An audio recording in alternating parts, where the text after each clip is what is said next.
Praise the lord. ఈరోజు మనము బైబిల్లో వాక్యం కాకుండా ఒకరి గురించి తెలుసుకుందాము. మొన్నే ఆ పిల్లోని గురించి నేను మాట్లాడినాను. ఆ పిల్లోని పేరు ఏమంటే ఖుషిపాల్. ఆ పిల్లోడు దేవుని మందిరం నుండి తప్పిపోయి మరలా ఆయన చెంతకు చేరినాడు. తప్పిపోయిన కుమారుడు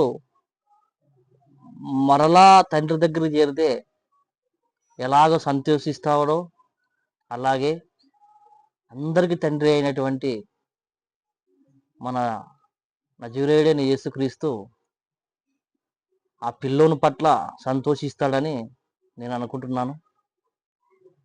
ఎందుకంటే ఆ పిల్లోడు నటనో మరి లేకో ఏమో మనకు తెలియదు, కానీ మనము క్రీస్తు ప్రేమను పంచేది మనలో ఉండదు.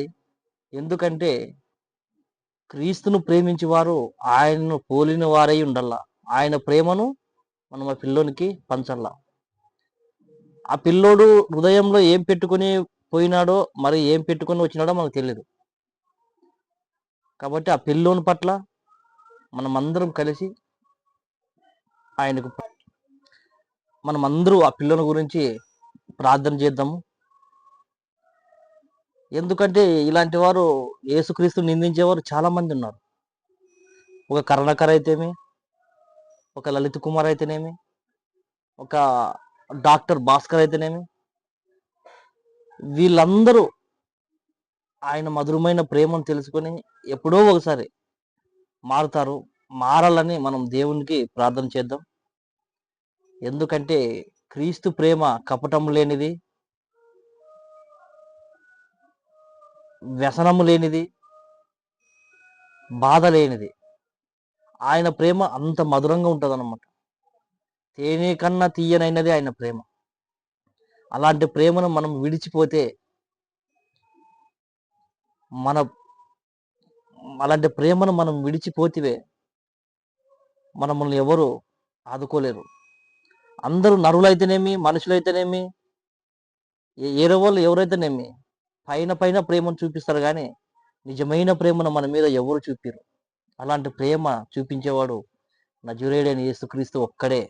కాబట్టి ప్రతి ఒక్కరూ ఆయన్ని తలుసుకొని ఆయన్ని ప్రేమించి ప్రతి ఒక్కరు నజరేయుడైన యేసుక్రీస్తు నామమున బాప్తీసం పొంది మారు మనసు పొంది ఆయనకు విశ్వాసులుగా బతకాలని నా ఆలోచన. అందరికీ ఈ వీడియో ఒక్క 2 నిమిషాలు అయితేనేమో 5 నిమిషాలు అయితే చూడండి. ఎందుకంటే నేను నా హృదయంలో వచ్చిన మాటలు, నా నుండి పరిశుద్ధాత్మ పలికించే మాటలు ఇవి. నేనంతటికి నేను చెప్పటం లేదు. కాబట్టి వాళ్ళు క్రీస్తుని నిందించే వాళ్ళైతేనేమి, క్రీస్తుని తిట్టేవారైతేనేమి, బైబిల్ని అవమానించిన వారైతే ప్రతి ఒక్కరిని ప్రేమించేలాగా మనం క్రీస్తు నామమున ఆయన్ని వేడుకోవాలా. క్రీస్తు మనసును మనకు కూడా దయచేయమని మనము ఆయన్ని అడుకోవాలా. కాబట్టి ప్రతి ఒక్కరూ క్రీస్తును ప్రేమిద్దామండి. ఆయన స్వార్థను ప్రపంచానికి తెలియపరిచేలాగా మనకు జ్ఞానాన్ని ఆయన దయచేయాలని వేడుకుంటున్నాను. అందరికీ వందనాలు. Praise the lord.